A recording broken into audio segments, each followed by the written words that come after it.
Avez-vous déjà réfléchi au fait que ce que nous savons de la spiritualité pourrait n'être qu'une petite partie d'une vérité bien plus vaste?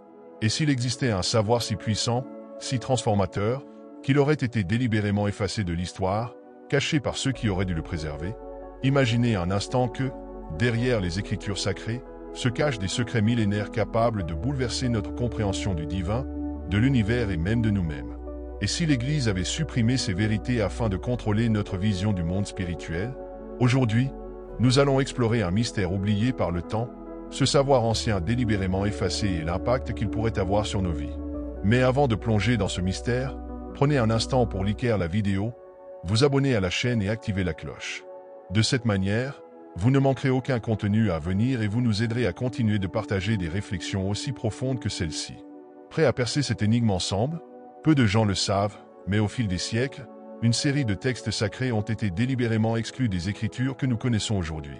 Ces textes, connus sous le nom d'apocryphes, contenaient des enseignements spirituels profonds, et dans certains cas, des visions totalement différentes de celles établies par la tradition religieuse dominante. Mais pourquoi ces textes ont-ils été écartés? Que contenaient-ils pour susciter autant de malaise parmi les gardiens de la foi? La vérité, c'est que ces exclusions ne sont pas le fruit du hasard. Elles ont façonné la manière dont nous percevons la spiritualité, limitant notre accès à un savoir qui aurait pu transformer notre relation avec le divin. Imaginez comment notre compréhension spirituelle aurait évolué si ces textes avaient été conservés. Parmi les écrits rejetés, on trouve des récits sur des forces complémentaires, des archétypes de l'équilibre, et même des enseignements pour nous aider à comprendre le rôle de la lumière et de l'obscurité en nous-mêmes.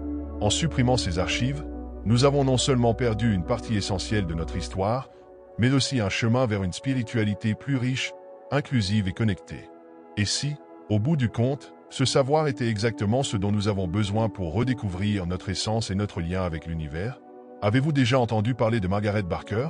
Si ce n'est pas le cas, préparez-vous à découvrir une théologienne qui a défié des siècles d'interprétations religieuses pour révéler un savoir que beaucoup préféreraient garder enfoui.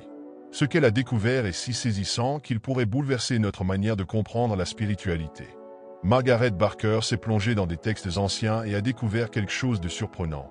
Avant l'exil babylonien, la spiritualité était bien plus complexe et équilibrée qu'on ne l'imagine.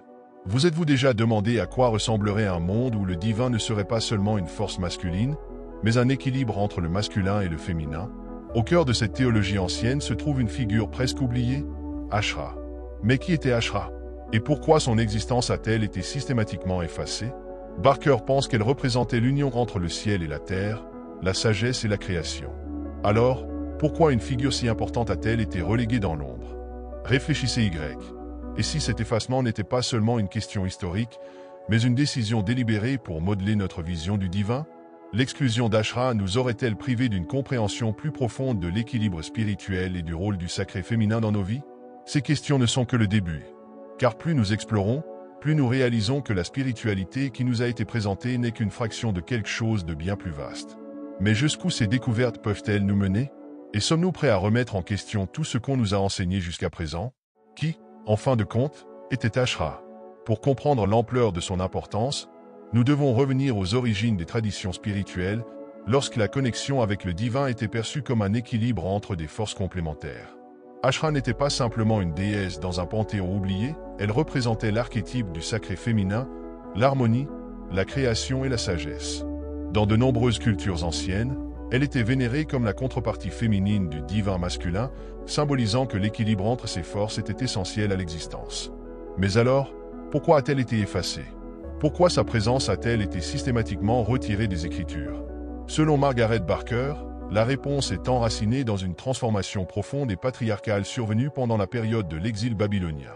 Ashra, avec tout son symbolisme d'équilibre et de fertilité, représentait une menace pour ceux qui souhaitaient centraliser le pouvoir spirituel autour d'une figure unique et masculine. Cependant, des vestiges d'Ashra ont survécu. Il existe des indices montrant que sa présence résonne encore dans des textes comme le livre des Proverbes, où la sagesse est personnifiée en une figure féminine, presque comme un murmure de sa véritable essence. Ces fragments sont-ils un rappel que, malgré tous les efforts pour effacer l'histoire, la vérité trouve toujours un moyen de survivre? Maintenant, réfléchissons aux implications de cela. Que signifie pour nous, aujourd'hui, vivre dans une vision spirituelle qui a ignoré pendant si longtemps le sacré féminin? Cette suppression a-t-elle façonné non seulement nos croyances, mais aussi notre façon de percevoir le monde, la nature et même nous-mêmes? Margaret Barker suggère qu'en retirant des figures comme Ashra de la spiritualité, nous avons perdu bien plus qu'un symbole religieux. Nous avons perdu une connexion essentielle avec l'équilibre. L'harmonie qu'elle représentait entre le masculin et le féminin était un reflet de l'équilibre qui devrait également exister en nous-mêmes, le rationnel et l'intuitif, le physique et le spirituel, la lumière et l'ombre. Et cela soulève une question encore plus grande. Cette déconnexion est-elle la raison de tant de déséquilibres que nous voyons dans le monde aujourd'hui? La suppression du sacré féminin a-t-elle contribué à la séparation de l'homme avec la nature, le divin et lui-même? Ashra nous invite à réfléchir sur la manière dont nous pouvons récupérer cet équilibre perdu. Pas seulement en termes spirituels, mais aussi dans nos vies quotidiennes. Est-ce qu'en redécouvrant ces racines, nous pourrions trouver un chemin vers une véritable harmonie intérieure et extérieure?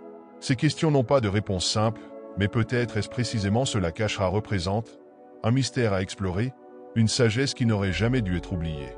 Après tout, ce qui a été supprimé est-il encore présent, attendant d'être redécouvert par ceux qui sont prêts à regarder au-delà du voile de l'histoire? Au cœur du temple de Salomon, il y avait quelque chose qui transcendait l'architecture et les rituels, une lumière sacrée. Mais cette lumière n'était pas simplement un symbole, elle était la manifestation du savoir divin, un pont entre le monde physique et le spirituel. Margaret Barker croit que cette lumière représentait quelque chose de bien plus grand, une connexion directe avec le divin que nous avons été conditionnés à oublier. Cette lumière, selon la théologienne, n'était pas simplement un élément décoratif ou métaphorique. Elle était le reflet même de l'harmonie entre les forces complémentaires qui régissaient la spiritualité ancienne, le masculin et le féminin, le créateur et la création, la raison et l'intuition. Elle était le portail qui unissait les mondes, et sa présence dans le temple était un rappel que le divin ne peut être entièrement compris sans équilibre. Mais qu'est-il arrivé à cette lumière? Lorsque la figure d'Ashra a été supprimée et que le sacré féminin a été effacé, la spiritualité a perdu une partie essentielle de sa splendeur. Et cela nous amène à une question troublante. Au fil des siècles, nous sommes-nous déconnectés de cette lumière? Cette perte a-t-elle été plus que symbolique et a-t-elle affecté la manière dont nous vivons et nous connectons au spirituel? La lumière du temple de Salomon était bien plus qu'un artefact religieux. Elle représentait la connaissance supprimée, l'équilibre perdu, la sagesse qui nous a été retirée. Mais, pouvons-nous la retrouver? Est-il possible, même dans un monde aussi déconnecté, d'accéder à nouveau à cette source de sagesse? Barker suggère qu'en ressuscitant la connaissance ancienne et en reconnaissant l'importance du sacré féminin, nous pouvons commencer à raviver cette lumière dans nos vies. Elle n'est pas perdue à jamais. Tout comme Ashra a survécu dans les fragments des Écritures, la lumière peut aussi être endormie en chacun de nous, attendant le moment propice pour se réveiller. Et voici la grande question. Que feriez-vous si vous pouviez accéder à cette lumière à nouveau? Comment serait votre vie si vous pouviez récupérer cet équilibre perdu?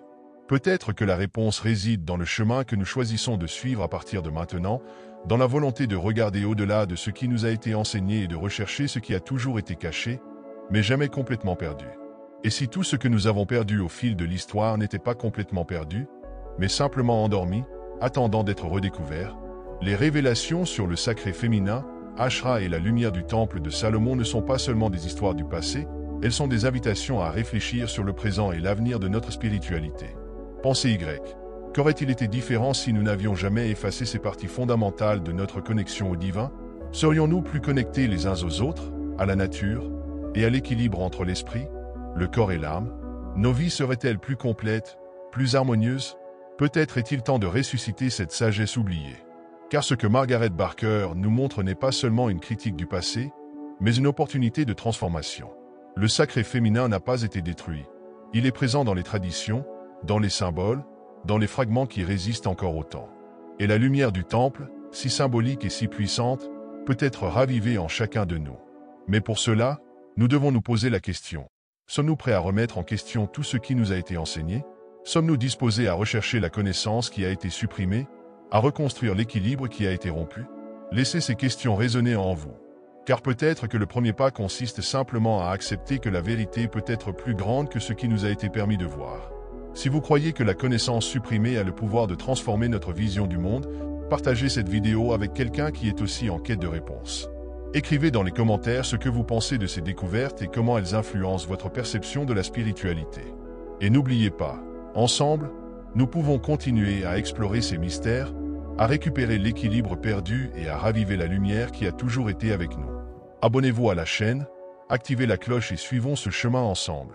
Car la quête du divin est, avant tout, une quête de nous-mêmes. À la prochaine vidéo.